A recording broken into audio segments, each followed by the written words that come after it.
Hi, church.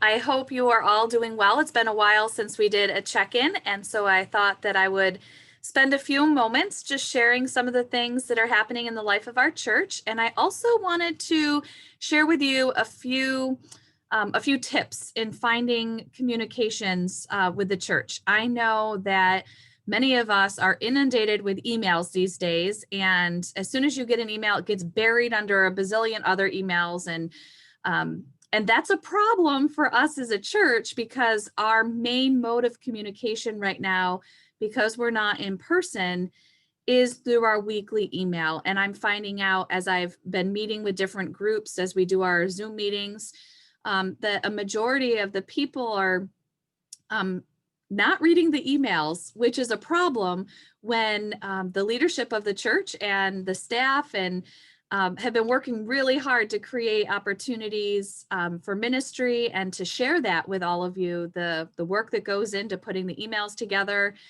And so I wanted to show you ways in which you can find out that information if you are inundated with emails. So I'm going to share my screen right now, and I'm going to show you where you can go to find all the information that you need. So say you can't find the Tuesday email or the Sunday email in your email. This is where you can go to find some information. So you can go straight to our website. Here we go. So this is our website right here, www.fairportumc.org. And you can see, I'm going to try to move my face here. You can see up at the top, there's all different tabs. If you have missed a worship service, you can go under the worship tab and you can go right to online services. And if you click there, you'll see that our latest service is right there. And all you do is click play. So from there, if you want something more than the worship service, you can go all the way over to e-news. If you click on the e-news tab, you will see all the e-news that have been happening here. We have a long list all the way back into August.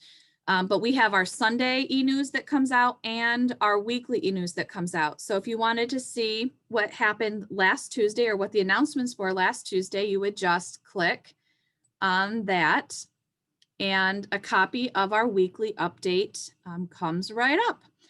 And so that's all right here. Sometimes it is easier to read on your computer. But I also wanted to show you about the pledging. So that's another thing that we tried to do an online pledge card, but it seems like that has created some problems because we are way behind in our pledges about the number of people who are pledging. So all the regular people who have pledged in the past, that's not been happening so far. So that's creating us a little bit of a little anxiety, but I want to show you how easy this is.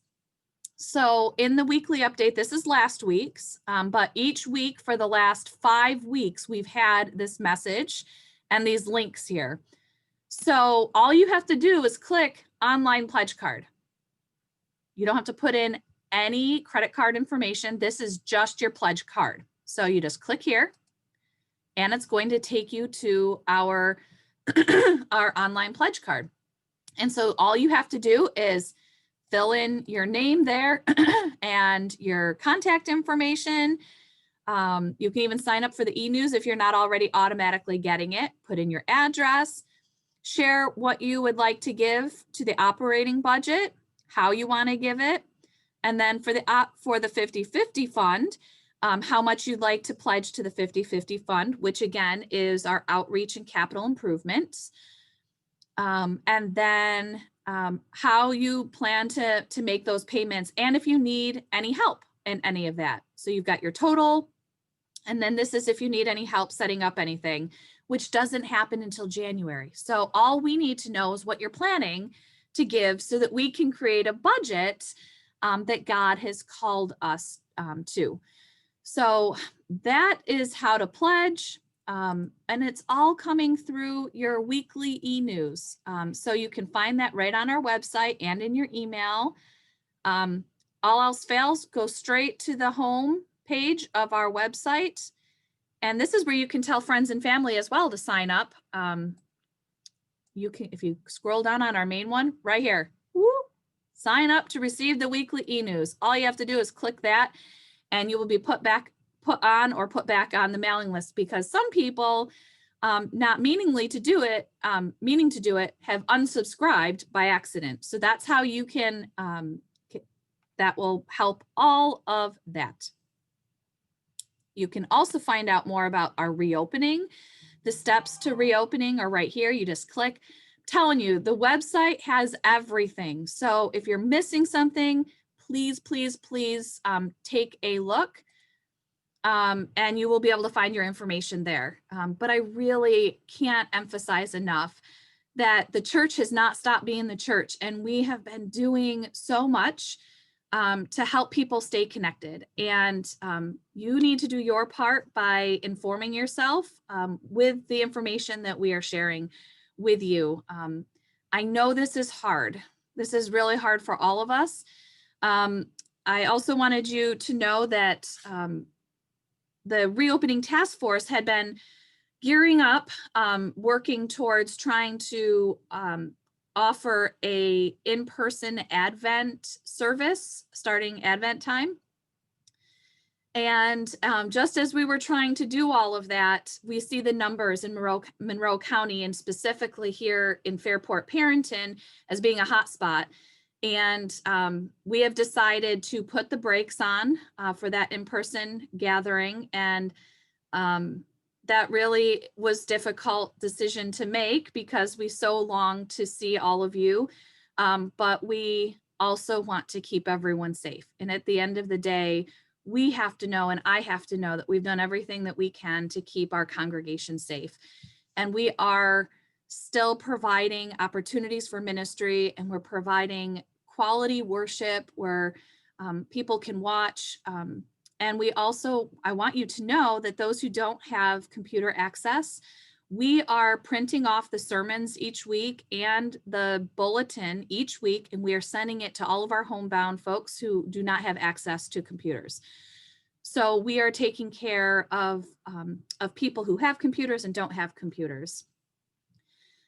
So now that we know that Advent's going to look a little different, and unless there is a miracle, in COVID-related miracle, before Christmas Eve is going to look very different. But I want you also to know that the staff and leadership of the church is working really hard to be creative so that we can provide opportunities for a really meaningful Advent season for you. And so you will start to see some opportunities, and you already have. Joy in our weekly email the last few weeks has shared about the crafting party. So we can't gather together for the crafting party, but if you would like to do crafts by yourself or with your family, all you have to do is let Joy know that. There's a link right in the e-news. So click on that to let her know if you'd like one. We need numbers so we know how much to buy and how much to prepare.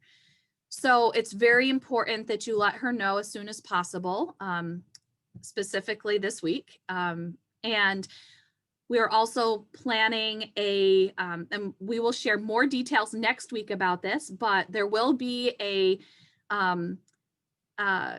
caroling in the car event. I don't know if I got the name right, but we will have an opportunity for each Sunday in Advent, or in December, the Sundays in December before Christmas.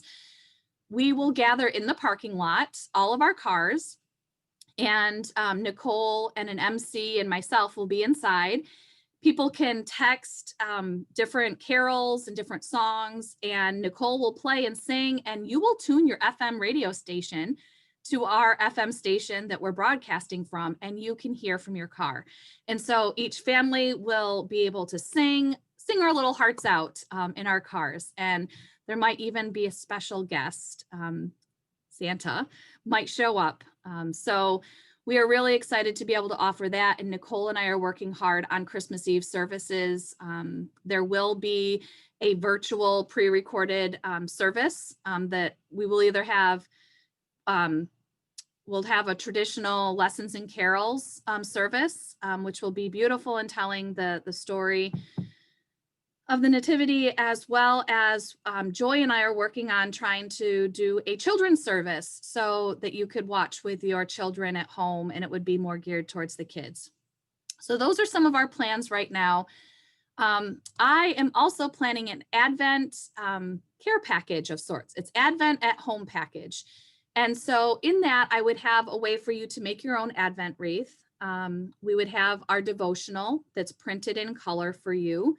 There would be other opportunities for spiritual growth in that package. And so check your e-news this week, today, and you will see where you can sign up for that. I need to know how many people would like something like that, and you can drive through and pick it up on November 22nd. If you want just a devotional, that's fine too. We can mail it to you or hand it out at the 22nd. So we are planning, we're doing lots and lots of work.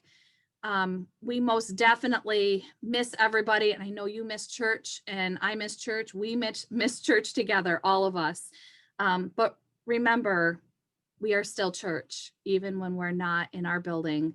And God's Spirit is connecting us through this time, and we will get through this. We will. We've just gone through a difficult election. We're seeing an up, the numbers are going up with COVID, and it feels overwhelming. And I feel overwhelmed as well. But God is with us, and God will strengthen us, and together we will get through this, and we will continue to do all the things God has called us to do, no doubt.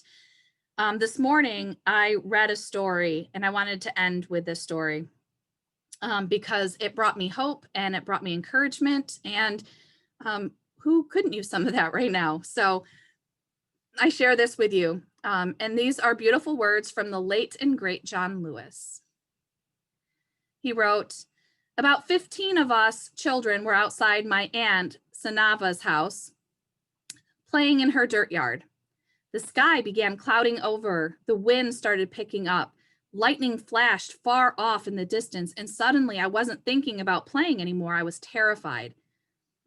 Aunt Sanava was the only adult around. And as the sky blackened and the wind grew stronger, she herded us all inside. Her house was not the biggest place around, and it seemed even smaller with so many children squeezed inside. Small and surprisingly quiet. All of the shouting and laughter that had been going on earlier outside had stopped. The wind was howling and the house was starting to shake. We were scared. Even Aunt Sanava was scared, and then it got worse. Now the house began to sway, and the wood plank flooring beneath us began to bend. And then a corner of the room started lifting up. I couldn't believe what I was seeing. None of us could. The storm was actually pulling the house toward the sky with us inside it. That was when Aunt Sanava told us to clasp hands. Line up and hold hands, she said, and we did as we were told. Then she had us walk as a group toward the corner of the room that was rising. From the kitchen to the front of the house, we walked, the wind screaming outside, sheets of rain beating on the tin roof. Then we walked back in the other direction as another end of the house began to lift. And so it went, back and forth. 15 children walking with the wind, holding that trembling house down with the weight of our small bodies. More than half a century has passed since that day, and it has struck me more than once over those many years that our society is not unlike the children in that house, rocked again and again by the winds of one storm or another. The walls around us seemingly at times as if they might fly apart. It seemed that way in the 1960s at the height of the civil rights movement, when America itself felt as if it might burst at the seams. So much tension, so many storms. But the people of conscience never left the house. They never ran away. They stayed, they came together, and they did the best they could, clasping hands and moving toward the center of the house that was the weakest. And then another corner would lift and we would go there. And eventually, inevitably, the storm would settle and the house would be still, would still stand. But we knew another storm would come and we would have to do it all over again. And we did.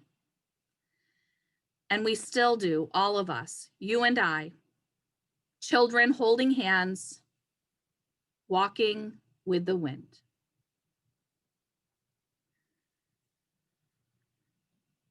Friends, together, we will get through this. And God will help us.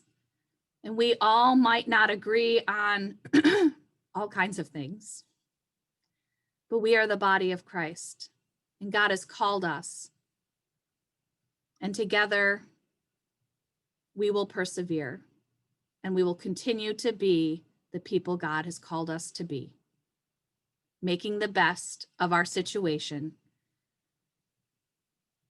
We will do it together. Much love to all of you. Hopefully, see you soon. Bye.